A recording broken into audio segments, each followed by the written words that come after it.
So this is like black and white too? Okay, is this that's Pokemon or freaking like, I don't know, Yu-Gi-Oh! And Digimon? Barefoot Gen.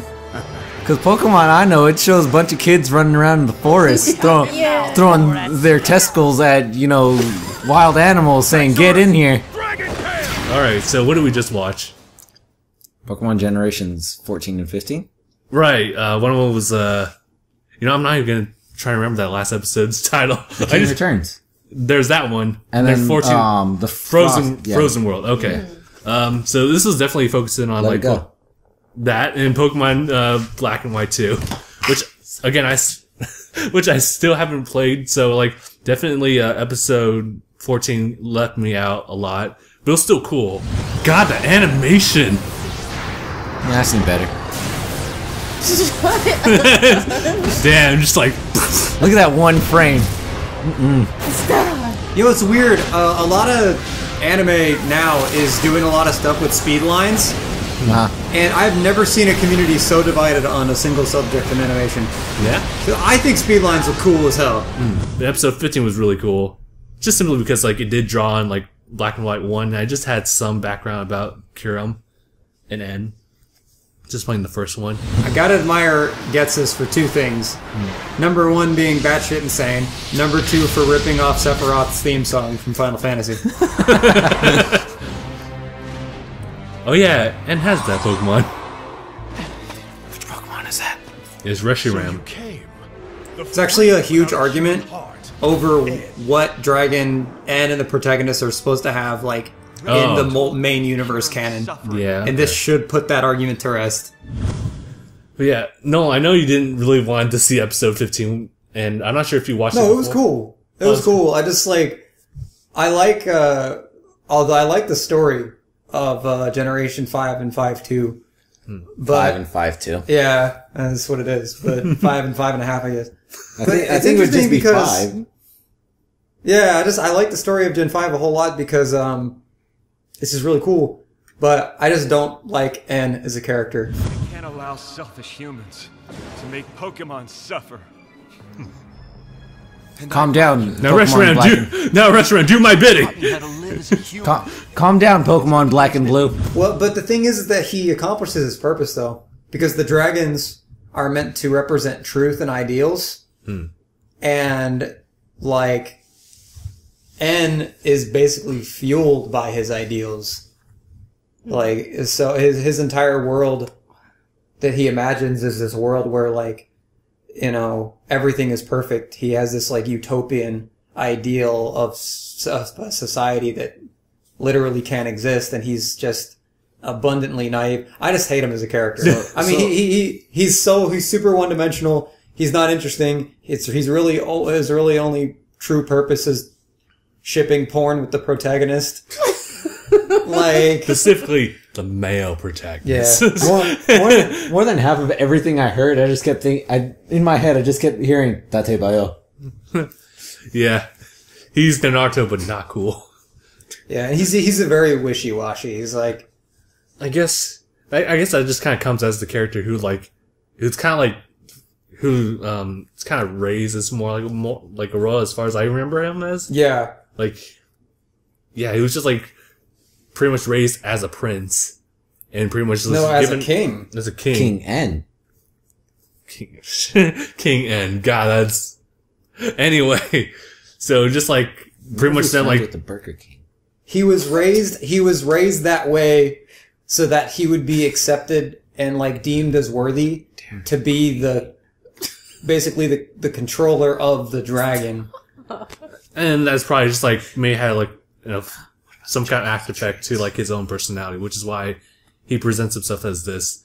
And I know that like at the end of Black 1, White 1, he definitely does go on his like self-reflecting journey. And then Black and White 2, I don't know what's going on there, but apparently goes on another journey afterward at the end. So it's just like he's still got lots to learn. No, Gen 2 or 5-2. 5-2 is it's an interesting thing because it's I would go as far to say that, like, where Sun and Moon sort of has sort of picks up in a certain way from Gen 6. I would say that, like, 5.2 is as much its own game as 5.1 is. Yeah, that's... Like, so it's worth playing. A lot of people thought that it was just going to be like... Like a sequel, like, you have to play the first one, right? Yeah, again, but it's completely different. Everything's different. The story's different. Has the same characters, but you play as a different character in a different town. You go on a different journey. You take the towns in a non-linear order. What? Like... That's actually interesting. Yeah, and it's... A lot of people just kind of shrugged it off because, in all honesty, 5.1 was not good. But if you go and you play Black and White 2, and then you go and play Black and White after you've played Black and White 2, after you've played the first games the first time, you see a new depth to the first games. But Black and White 2 I consider to be like some of the best games in the series. They are my favorites. So the play order is Black and White, then Black and White 2, and then Black and White. Yes. What a great story. Good show. Well, that's because after you play Black and White 2, you have more context for a lot of the events in Black and White 1. So going back to play it, you see it in a different light. Insight. I bet. Yeah. I just know that when I played, like, Black 1, it was... I was able to pick up on what they were talking about, and they just had a bunch of lore in the background when you talk to different NPCs, and I was like, oh, that's alright. And Remember that time that ended the thing with the dragons? What a great time. We all know about it, so I'm not going to explain it. Well, I'm pretty sure they do a good job of just kind of like, I guess, brushing you up on like things that happened like in the first ones. So when you play the second one, it's like, even if you play it for the first time, I guess it's like, oh, okay. You can even, if you have save data from Black and White, you can transfer your save data to Black and White 2, and characters in the game will refer to your old character by name. Oh, that's so cool. And there will be these memory segments and stuff that you can access in the game that you don't get access to otherwise unless you have that save data. What? I love when games do that. I don't. How dare they remember me? I remember you.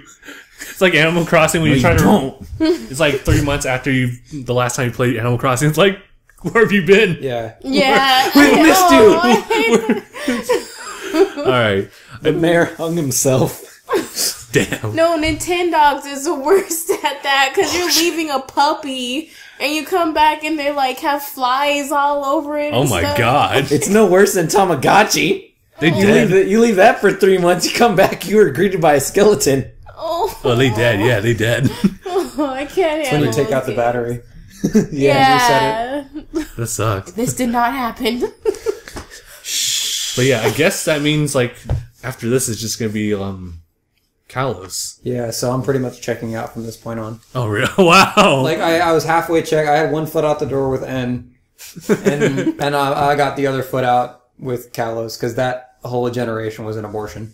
it wasn't. Yeah, it wasn't that great. Gen 6 and Omega Ruby Alpha Sapphire were both like the biggest abortions that Game Freak ever shot out. Justin. Well, I'm just gonna let the viewers just kind of like seep that in. So thank you guys so much for watching, and we'll see you guys in the next one. # bye. See ya. Oh damn. Protagonist? Yeah, I think so. Goddamn plot. Think so. That plot armor. There he is. There's Zekrom. Oh, and the original. So they are going to show the protagonist of every generation except for. Yes, yeah, forget that.